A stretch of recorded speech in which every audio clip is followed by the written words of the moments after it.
Hello everyone, আজকে আমি আপনাদেরকে দেখাবো কিভাবে সঠিক নিয়মে আইলাইনার লাগাবেন। আসলে আমরা সবাই আইলাইনার লাগাইতে পারি না, কিভাবে সুন্দরভাবে আইলাইনার লাগাইতে হয় সেই জিনিস দেখাবো। আজকের আইলাইনার নিয়ম হচ্ছে যারা নতুন তাদের জন্য। যেমন প্রথমে আমি একটা জায়গায় এই যে চোখের উপরে যে ভাঁজ পড়েছে, ভাঁজের ঠিক একটু নিচে করে একটা ডট দিয়ে নিব কাজলের সাহায্যে। এর নিচে দিব না, নিচে দিলে আপনার জিনিসটা দেখতে সুন্দর লাগবে না, উপরে একটু করে দিব লাগানোর পর। তারপর আমি এখন একটা বক্স করে নিব, একটা ছোটো করে একটা বক্স টাইপের করে নিব। আপনারা আস্তে আস্তে দেওয়ার চেষ্টা করবেন। এই যেভাবে বক্স করার পর আমি বারবার দেখব আমার বক্সটা কতটুকু হয়েছে।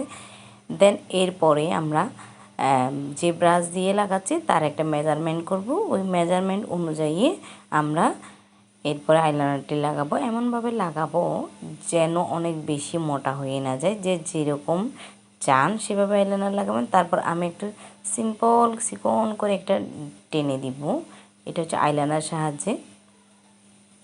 দেন এটার সাথে আমরা যেভাবে বক্স করছি ওই বক্সটা আমরা মিলিয়ে দিব। আস্তে আস্তে এমনভাবে মিলাতে হবে যেন দেখতে অনেক সুন্দর লাগে, তাড়াহুড়া করা যাবে না। দেন এরপর আমরা আবার আইলাইনার লাগাবো ব্ল্যাক, যেটা যেন ফুটা ফুটা না থাকে, সাদা সাদা অংশ দেখানো যায়। এরপর আমরা একটা হালকা মাস্কারা লাগিয়ে দিব। মাস্কারা লাগানোর পর আমি একটা কনসিলার নিয়ে নেব।